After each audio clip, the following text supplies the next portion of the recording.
Hello friends, in the last lecture we discussed the invergence of single slider crankshaft mechanism, and in today's lecture I am going to discuss the invergence of double slider crankshaft.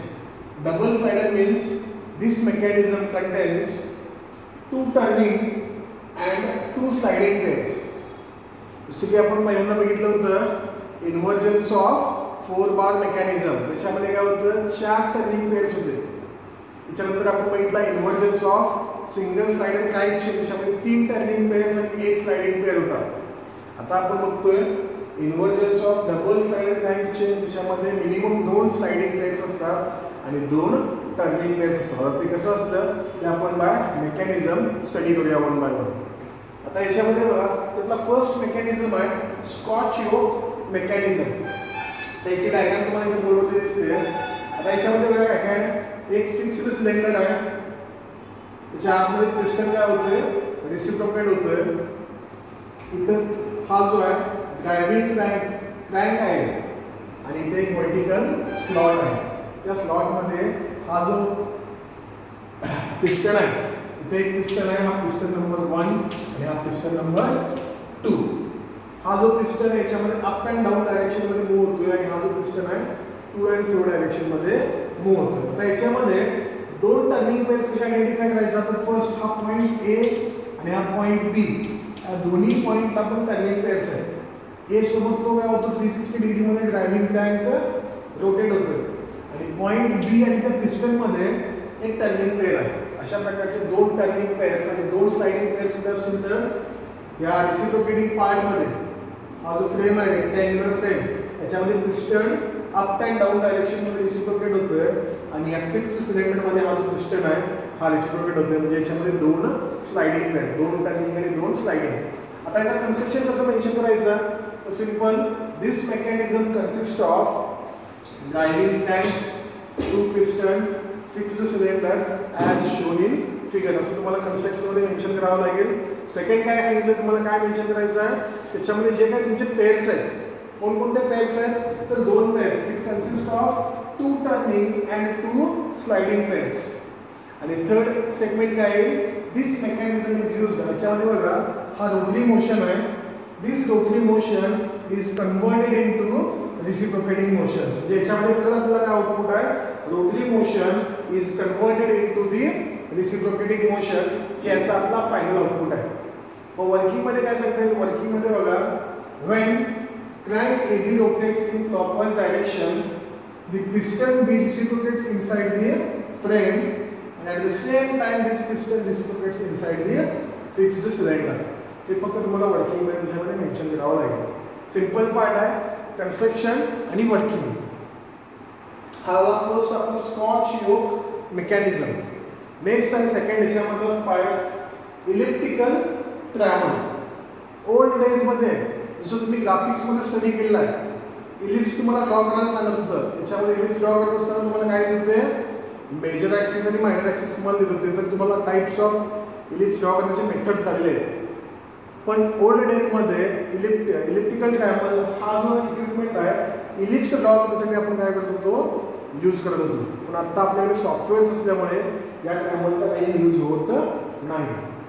Electrical ट्रॅमल it consist of, तुम्हाला दिसतो हा जो frame आहे हा fixed frame आहे, slotted frame.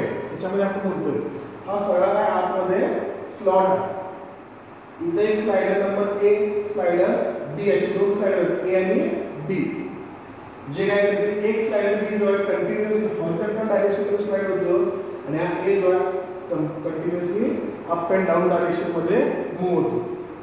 आता याचा construction बघा काय सांगता येईल. Construction this mechanism consist of fixed slotted link, one is the connecting rod and 2 sliders as shown in the figure.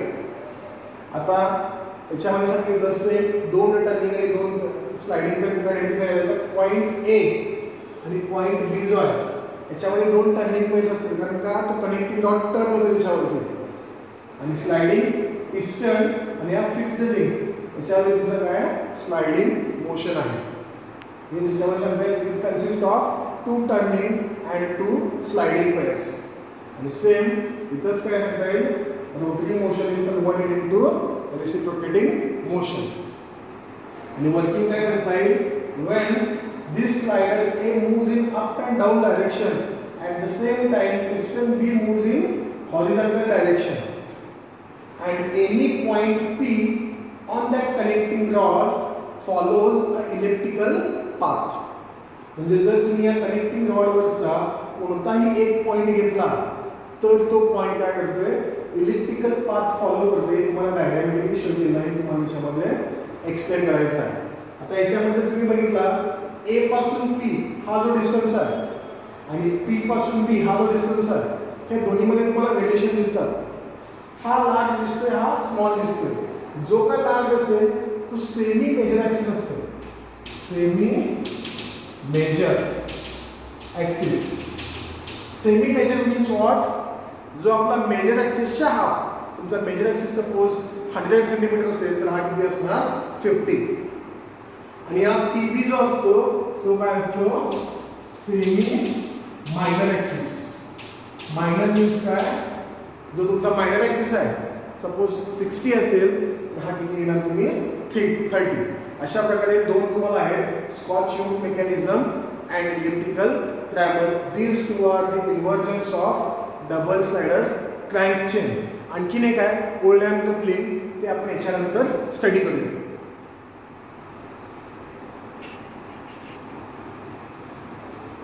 Next is Oldham's coupling.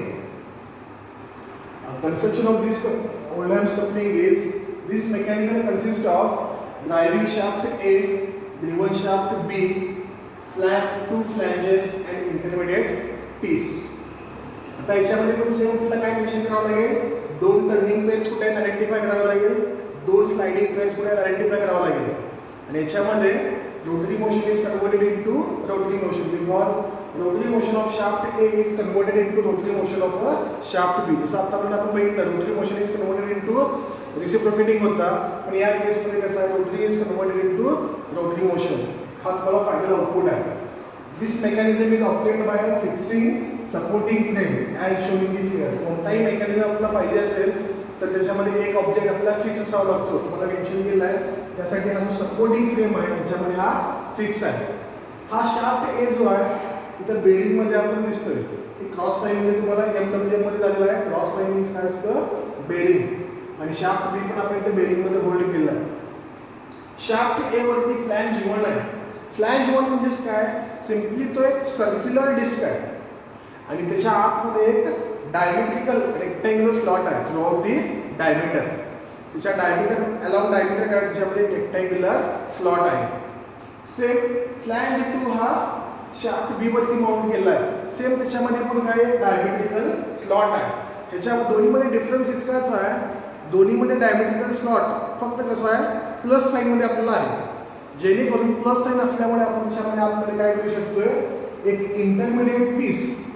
त्या इंटरमिडिएट पीसवरती कसं आहे, एका साईडला डायमेट्रिकल स्लॉट व्हर्टिकल आहे आणि एका साईडला डायमेट्रिकल तुम्हाला जो पोर्शन आहे पॅडिंगचा पोर्शन तो हॉरिझॉन्टल आहे. मीन्स व्हर्टिकल आणि हॉरिझॉन्टल मीन्स त्याच्यामध्ये पण प्लस साईन. अशा प्रकारे त्याच्यामध्ये इंटरलॉकिंग सिस्टीम आहे. म्हणजे हा फ्लॅंज 1 आणि हा फ्लॅंज 2. फ्लॅंज 1चा जर डायमेट्रिकल स्लॉट व्हर्टिकल असेल तर फ्लॅंज 2चा डायमेट्रिकल स्लॉट कसा असतो, हॉरिझॉन्टल. आणि तो इंटरमिडिएट पीस जो आहे आपण त्याच्या आतमध्ये इन्सर्ट करतोय. एक व्हर्टिकल जाईल आणि एक हॉरिझॉन्टल जाईल. आता हे इमॅजिन करायला थोडं डिफिकल्ट आहे, पण मी याच्यासोबत तुम्हाला याचा वर्किंग व्हिडिओ पण मी टाकणार आहे, त्याच्यामध्ये तुम्हाला इझिली लक्षात येईल. आता वर्किंग बघा ॲक्च्युली कसं होतं, आपला फर्स्ट ऑफ ऑल आयडेंटिफाय करावं, 2 स्लाइडिंग आणि 2 टर्निंग. टर्निंग कुठे कुठे आहे, तिथे बेरिंगमध्ये शाफ्ट 1 आणि शाफ्ट 2 हे तर तुम्हाला इझिली लक्षात येतं. टर्निंग पेअर्स आपल्याला 2 मिळतील. पण स्लाइडिंग कुठे आहे, sliding between flange 1 and intermediate piece. जो डायमेट्रिकल स्लॉट आहे त्याच्यामध्ये स्लाइडिंग मोशन होते. हे तुम्हाला व्हिडिओमध्ये लक्षात येईल. आता इथं आपल्याला जाणार नाही येते, लक्षात येणार नाही तुमच्या, पण व्हिडिओ तुम्ही बघितला तर व्हिडिओमध्ये तुमच्या इझिली क्लिअर कळून जाईल. हा जो डायमेट्रिकल इंटरमिडिएट पीस आहे तो फ्लॅंज 1 मध्ये पण स्लाइड होतो आणि फ्लॅंज 2 मध्ये पण स्लाइड होतो. कारण का त्याचे दोन्ही ॲक्सिस जे आहेत, ओल्डहॅम कपलिंग आपण कुठे यूज करतोय, when 2 axis are parallel. 2 axis जर पॅरलल असतील तर तर त्या ठिकाणी मोशन जर आपल्याला ट्रान्समिट करायचं असेल तर आपण काय करतोय, ओल्डहॅम कपलिंगचा यूज करतोय. आता हा ॲक्सिस आणि हा ॲक्सिस याच्यामध्ये काहीतरी डिफरन्स आहे हाईटमध्ये, म्हणून हा दोन्ही काय एकमेकांना पॅरल आहे. म्हणजे स्लायडिंग लक्षात ठेवा, स्लायडिंग कुठे आहे तर फ्लॅंज 1 अँड इंटरमिडिएट पीस हा फर्स्ट स्लायडिंग आहे आणि फ्लॅंज 2 अँड इंटरमिडिएट पीस हा सेकंड स्लायडिंग त्याच्यामध्ये मोशन आहे. हे तुमचं झाला कन्स्ट्रक्शनचा पार्ट. म्हणजे काय काय it consist of these parts. Second motion कुठे कुठे आहे, sliding motion and turning motion. आणि थर्ड काय, this is use to convert rotary motion into rotary motion. हा थर्ड पार्ट झाला. नेक्स्ट जो आहे वर्किंग. आता वर्किंगमध्ये ज्यावेळेस आपण शाफ्ट ए ला इनपुट देऊ, पॉवर सप्लाय देऊ, त्यावेळेस काय होणार, शाफ्ट ए रोटेट व्हायला स्टार्ट होईल. At the same time flange 1 is also started to rotate. आणि सेम इंटरमिडिएट पीस पण त्याच्यासोबत रोटेट होईल. इंटरमिडिएट पीस रोटेट झाल्यामुळे इंटरमिडिएट पीस कशामध्ये लॉक केलेला आहे, पण फ्लॅंज 2 मध्ये पण लॉक केलेला आहे. मग फ्लॅंज 2 रोटेट होईल आणि फ्लॅंज 2 कशाला कनेक्ट केलेला आहे तर शाफ्ट बी ला. म्हणजे जो काय आपण फोर्स अप्लाय करेल शाफ्ट ए ला तो डायरेक्टली इकडे ट्रान्सफर होतो with the help of flange intermediate piece आणि फ्लॅंज 2, तर तो शाफ्ट बी ला ट्रान्सफर होतो. जी काय रोटरी मोशन आपण ए ला देईल तो डायरेक्ट इकडे ट्रान्सफर होतो शाफ्ट बी ला. अशा प्रकारे तुम्हाला ओल्डहॅम कपलिंगचा कन्स्ट्रक्शन आणि वर्किंग तुम्हाला मेन्शन करायचं आहे. आता आपण हा जो पार्ट आहे हा टॉपिकचा लास्ट पार्ट आहे आपल्या. याचे सगळे व्हिडिओ तुम्हाला जसं तुम्हाला देईल प्रत्येक मेकॅनिझमचा व्हिडिओ मी गुगल क्लासरूममध्ये टाकतोय. जर तुम्हाला काही डाऊट असेल तर ते व्हिडिओ बघा, तुम्हाला क्लिअर होईल. तरी पण तुम्हाला काही डाऊट असेल तर फोन लावा, तर मी तुम्हाला प्रत्येकाचा डाऊट काय करतो क्लिअर करतो. थँक्यू.